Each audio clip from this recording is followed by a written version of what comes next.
இந்த இடம் பார்த்தீங்கன்னா நம்ம வந்து அறிவுத்திறன் குறைபாடு உள்ள மாணவர்களுக்கான ஒரு இடமா நம்ம பார்க்குறோம். இப்போ அறிவுத்திறன் குறைபாடுன்னா இதுக்கு முன்னாடியே வந்து மூல வளர்ச்சி குன்றியவர்கள் இல்லை மன வளர்ச்சி குன்றியவர்கள் அப்படின்னு நம்ம சொல்லுவோம் அவங்கள.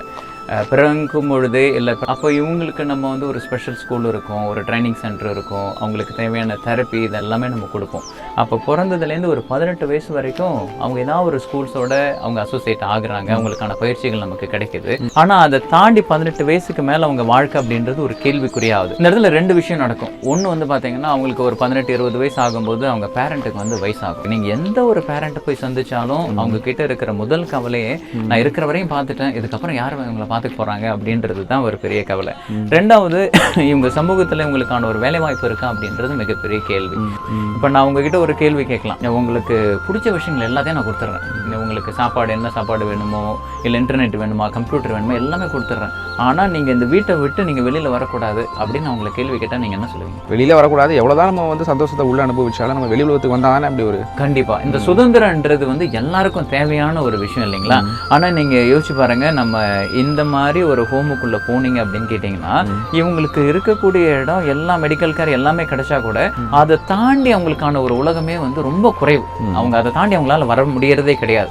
ஸோ இதுதான் இப்போதைக்கு இருக்கிற ஒரு சூழ்நிலை. அப்படி இல்லை ஃபேமிலி வந்து ஒரு வெல் டு டு ஃபேமிலியாக இருக்காங்க அப்படின்ற பட்சத்தில் நீங்கள் பார்த்தீங்கன்னா அவங்களுக்கு வந்து ஒரு ரூமு தனியாக இருக்கும், அவங்களுக்கு வந்து ஒரு ஹவுஸ்மெய்டு இருப்பாங்க. அப்போ அவங்க வீட்டில் என்ன செய்வாங்கன்னா 24 மணி நேரமும் டிவி பார்ப்பாங்க.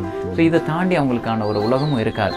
ஸோ இதை வந்து பிரேக் பண்ணணும் அப்படின்றது தான் நம்ம இது கிளியர் ஆகுறதுன்றதை விட இங்கே என்ன ஸ்பேஸ் இருக்குது அப்படின்னு கேட்டிங்கன்னா, நார்மலாக ஒரு மனுஷன் வந்து ஒரு விஷயத்துக்கு அடிக்ட் ஆகிறதுக்கான காரணம் மற்றது செய்கிறதுக்கான வாய்ப்புகள் அவருக்கு கிடைக்காம போயிடும். இப்போ இவருக்கு வந்து உடம்புல சக்தி இருக்குது, நான் வேலை செய்யணும்னு ஆர்வம் இருக்குது, ஆனால் செய்கிறதுக்கான வாய்ப்புகள் இல்லை. புரியுது. அப்போ இங்கே நம்ம என்ன செய்கிறோம் அப்படின்னு கேட்டிங்கன்னா விவசாயத்தை வந்து ஒரு முக்கியமான ஒரு விஷயமா முன்னெடுக்கிறோம்.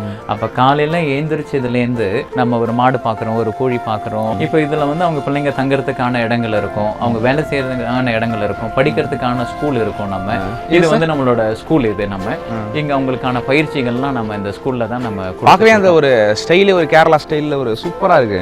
ஆமா, இப்போ நம்ம யோசிச்ச விஷயம், இந்த இடம் வந்து ஒரு ஈகோ ஃப்ரெண்ட்லியா நம்ம இருக்கணும் அப்படின்றதுல உறுதியா இருக்கும். இது வந்து நம்ம இந்த கட்டிடங்கள்லாம் ஒரு இயற்கை முறையில கட்டுறதுக்கான முயற்சி எடுத்தோம்.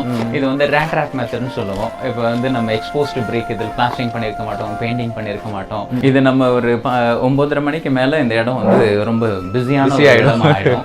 என்ன காரணங்கள் என்னன்னா இங்க வந்து கிளாஸ் ரூம்ஸ் இருக்கும், இங்க வந்து தெரப்பி நம்ம கொடுக்க ஆரம்பிப்போம். இங்க தங்குற பிள்ளைங்களை தாண்டி வெளியில இருந்து சின்ன சின்ன பிள்ளைங்க வருவாங்க.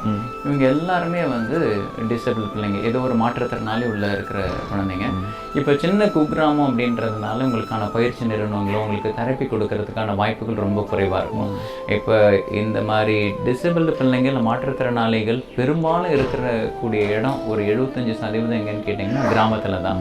ஆனால் இவங்களுக்காக வேலை செய்யக்கூடிய நிறுவனங்கள் பெரும்பாலும் இருக்கக்கூடியது ஒரு நகரப்பகுதியில் தான் இருக்கு. அப்போ இது மாற்றணுன்றதுக்கான ஒரு நோக்கத்துக்கே நம்ம நீங்கள் வரும்போது கவனிச்சிருக்கலாம், ஒரு சின்ன குக்கிராமத்தில் நம்ம இருக்கமே காரணம் அதுதான். இங்கே வரும்போது ஒரு வறண்ட பூமியாக தான் இருந்தது. அப்போ இங்கே வந்த பிறகுதான் வந்து தண்ணி வந்து ஒரு பெரிய பற்றாக்குறையாக இருந்தது.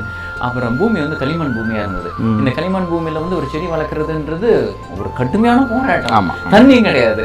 இப்படி நம்ம இருக்கும்போது ஆனால் நமக்கு எப்போ நீங்கள் வந்து ஒரு போராட்டமான ஒரு வாழ்க்கைக்குள்ளே இருக்கீங்களோ அப்போல்லாம் உங்களுக்கு ஒரு புது புதிய கற்றுகள் இருக்கும் அப்படின்றது நமக்கு எல்லாருக்குமே தெரிஞ்ச விஷயம்.